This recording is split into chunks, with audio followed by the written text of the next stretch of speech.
पश्चिम बंगाल में जनादेश क्या बदला, सरहद पार बैठे मजहबी कट्टरपंथियों के पेट में मरोड़ उठने लग गई है।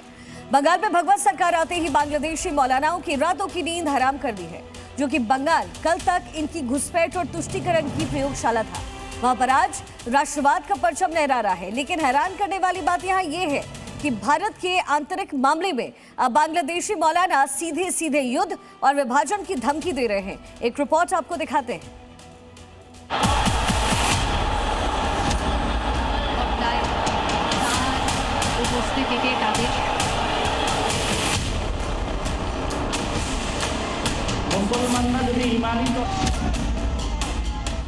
बांग्लादेश में शुभेंदु अधिकारी का नाम सुनते ही वहां के मौलानाओं के पसीने छूट रहे हैं। शुभेंदु इन कट्टरपंथियों के लिए किसी डरावने सपने से कम नहीं है। यही वजह है कि नसीरुद्दीन पटवारी जैसे नेता अब खुलेआम जहर उगल रहे हैं। सवाल ये है कि एक लोकतांत्रिक देश के चुनाव परिणाम से पड़ोसी देश के मजहबी नेताओं को इतनी मिर्ची क्यों लग रही है?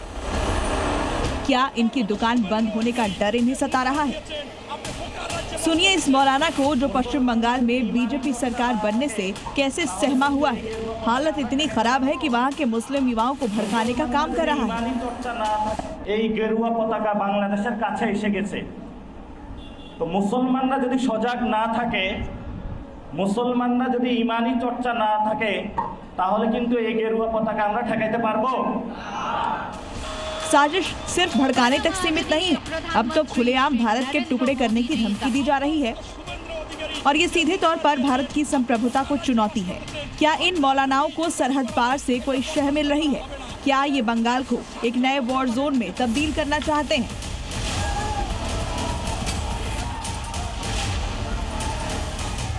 আপনার মতো শুভেন্দ্র অধিকারী যে হুঙ্কার দিয়েছেন, আপনি বোকার রাজ্যে বাস করতেছেন, ফার্দার যদি ওই করা হয় এটা বরদাস্ত করা হবে না।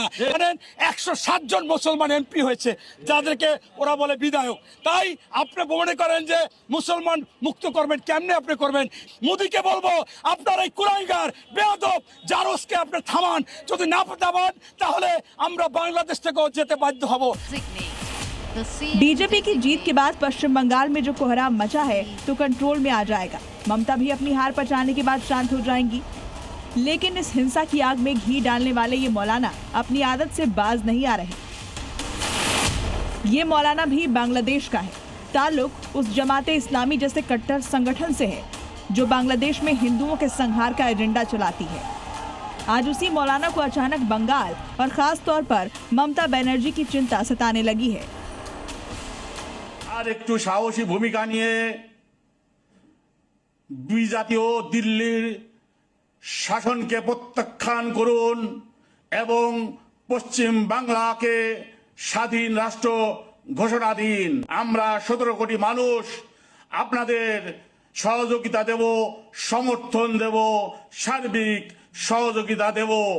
আপনি সাহস করে স্বাধীনতার ঘোষণা দিন, पश्चिम बांग्ला के स्वाधीन राष्ट्र घोषणा दिन। ये जहर है जो बंगाल की मिट्टी में बोने की कोशिश की जा रही है।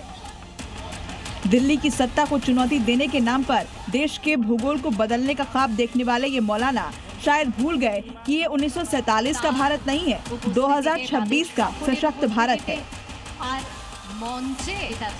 ये बयान सिर्फ शब्द नहीं है, भारत के खिलाफ एक घोषित युद्ध की सुगबुगाहट है। इसलिए सवाल खड़े हो रहे हैं, क्या बंगाल की जीत से बांग्लादेशी कट्टरपंथियों का घुसपैठिया नेक्सस टूट गया है?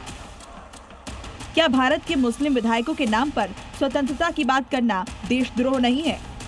क्या ममता बनर्जी इन विदेशी ताकतों के उकसावे पर चुप्पी साधेंगी या देश के साथ खड़ी होंगी? ममता बनर्जी को आगे कर इस मौलाना की मरम्मत करनी चाहिए। उसके मुंह पर यह कहना चाहिए, खबरदार जो हमारे आंतरिक मामलों में दखल देने की कोशिश की। बांग्लादेशी मौलानाओं, कान खोल कर सुन लो, बंगाल भारत का अटूट हिस्सा था, है और रहेगा। सरहद पार से रची गई हर साजिश का जवाब अब हिंदुस्तान की सेना और यहाँ की जनता बखूबी देना जानती है। ब्यूरो रिपोर्ट, जी मीडिया।